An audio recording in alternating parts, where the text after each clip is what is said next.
Hi there. In this video, we're going to talk about how to calculate the inverse of a matrix.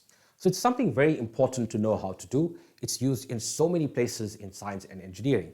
And a modern example is that of in machine learning, where we find applications where we do need to implement algorithms that require the inverse of a matrix to find model parameters and that sort of thing. So this video is just going to go through this overall procedure of how to do it with a 3x3 matrix, just with a simple example. So the example that we're going to consider is this matrix A, and A has elements 1, 2, and 3 in the first row, 4, 1, and 5 in the second row, and 6, 0, and 2 in the third row. The first step to finding this inverse of this matrix A is to actually find the determinant of A. So that's the first step. We have to find the determinant of A. So this is a 3x3 matrix, and it's quite straightforward to do this. So I've illustrated this previously. So what we do is we would take, for example, row 1, and we would multiply the elements in row 1 by the minor of that particular element. For example, 1 will have 1 here, and then now we multiply it by the minor of that element, which we get by blocking out column 1 and row 1. So it'll be 1 times 2, which is 2, and then we have minus 5 times 0, which is 0. Then we have minus, then we take 2, and then now we block out row 1 and column 2, so we have 4 times 2, which is 8, and then we have minus 5 times 6, which is 30, and then lastly we have 3, so we have 3 in 2, blocking out row 1 and column 3, we have 4 times 0, which is 0, minus 1 times 6, which is just 6. We also have to remember here the various signs associated with each element. We have a plus, minus, and a plus, then a minus, plus, and minus, and then plus, minus, plus. So we have to remember these signs when we're actually computing the minors, because they affect the sign that's in front. For example, plus, minus, plus, we have plus, minus, plus. So computing this, we have 1 times 2, which is 2, minus 8 minus 30 is minus 22, minus 22 times minus 2 is plus 44, and then plus 3 times minus 6, which is minus 18. So this gives us 2 plus 44, which is 46. 46 minus 18 is 28. So that's what the determinant is. That's what the first step was. So the second step is to find what's called the matrix of cofactors. I'll just write that. We want to find now the matrix of cofactors. What are cofactors? Cofactors are just what we've been calling thus far minors. This matrix, we'll call it C, and we'll now proceed to find this matrix of cofactors. So how we get it is that we take the element that's in the original matrix, for example, row 1, column 1, that's the position, and the element in row 1, column 1 of this new matrix is just the minor of that element that was in the original matrix. So in position 1, so row 1, column 1, we have to find the minor of that position in the original matrix. So blocking out row 1 and column 1, as we do when we're finding the determinant, it's going to be 1 times 2 minus 5 times 0. It will be 2 minus 0. So it's the same as what we were computing here with the determinant. Then we just proceed to do that for the rest of the elements to find this matrix of cofactors. So now with row 1, column 2, we block out row 1, column 2, then we have 4 times 2, which is 8, and then we have 5 times 6, which is minus 30.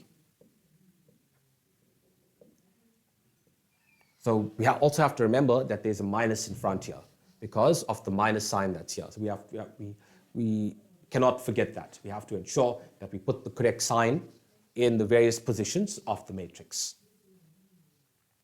So now position 3, row 1, column 3, We block out that parts of the matrix, and what's left is 4 times 0, which is 0, and then minus 1 times 6, which is minus 6. Then now we just go on to the second row. We block out column 1 and row 2. So what's left is 2 times 2, which is 4, and then 3 times 0, which is 0. And remember here, there's a minus here on the top. I wrote the minus here. So that means we have to ensure we put a minus in front there. Now we block out row 2 and column 2. So we get 1 times 2, which is 2, and then minus 3 times 6, which is minus 18. And then carrying on, now we block out row 2 and column 3. So that would be 1 times 0, which is 0, and then minus 2 times 6 is minus 18. Sorry, minus 12. And not forgetting that we have a minus sign in front here. So there's the minus sign there. We have to ensure that we put that in. So now the third row, we block out column 1 and row 3. So it will be 2 times 5, which is 10, and then minus 1 times 3. Then blocking out row 3, column 2, we have 1 times 5, which is 5, and then minus 3 times 4, which is 12. And we have to ensure that we put a minus, because there's a minus here, I've written it. And then row 3, column 3, it'll be 1 times 1, which is 1, and then minus 2 times 8, which is minus 8. So this is now our matrix of cofactors. So we can just proceed just to evaluate this quickly. So that's 2, and then 8 minus 30 is minus 22, times the minus gives us plus 22. Then we have 0 minus 6, which is minus 6. Then we have minus 4.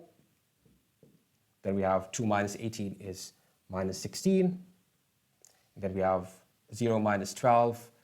That gives us plus 12 once we put in the plus that's minus that's in front. Then we have 10 minus 3, which is 7. Then we have 5 minus 12, which is minus 7, times minus 1 gives us 7. 1 minus 8 is minus 7. So this is our matrix of cofactors C. So that was our second step. So now our third step, once we have this matrix of cofactors, is to now find the adjoint of this original matrix.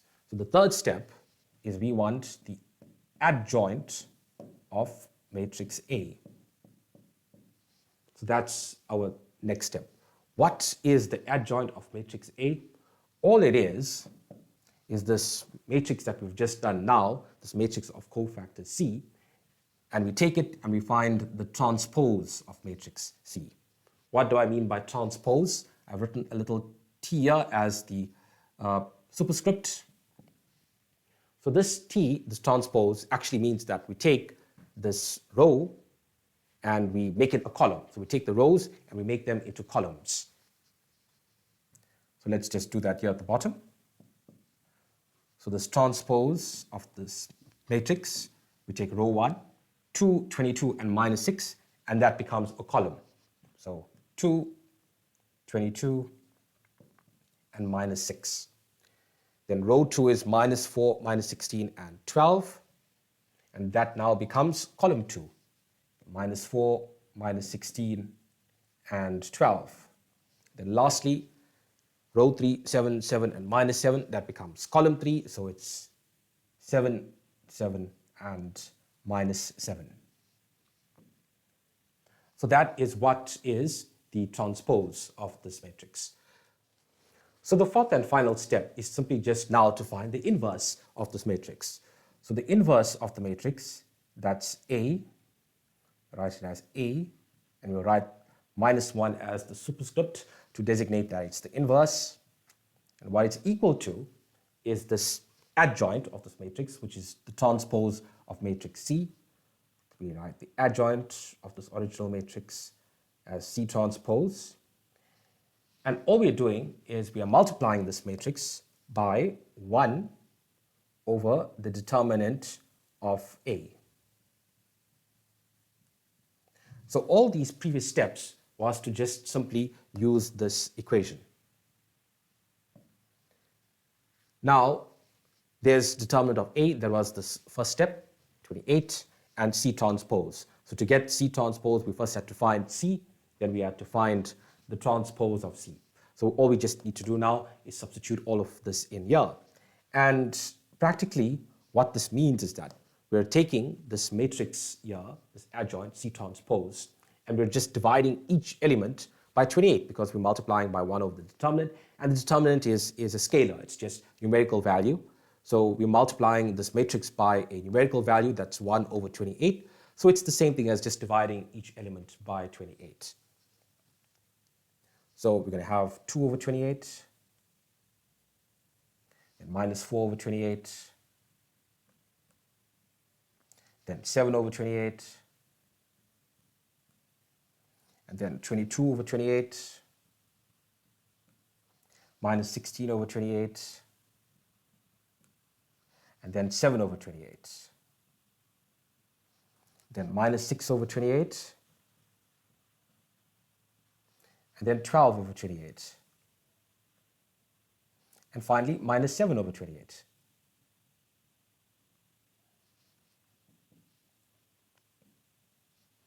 So this is the inverse of the matrix. We can just simplify this even more. 2 over 28, for example, is 1 over 14. We can write 1 over 14, and 22 over 28 is just 11 over 14. We can write 11 over 14, and then minus 6 over 28 is just minus 3 over 14. So that's minus 3 over 14. And we can proceed with the rest of it in that manner. So thank you very much for watching. This video just gave a brief overview of how to find the inverse of the matrix. Step 1, find the determinant. Step 2, find this matrix of cofactors of minus C. In the third step, find this transpose of that matrix C, which is the adjoint of the matrix. And then lastly, just take that adjoint of the matrix C transpose and multiply it by 1 of the determinant. Thank you very much.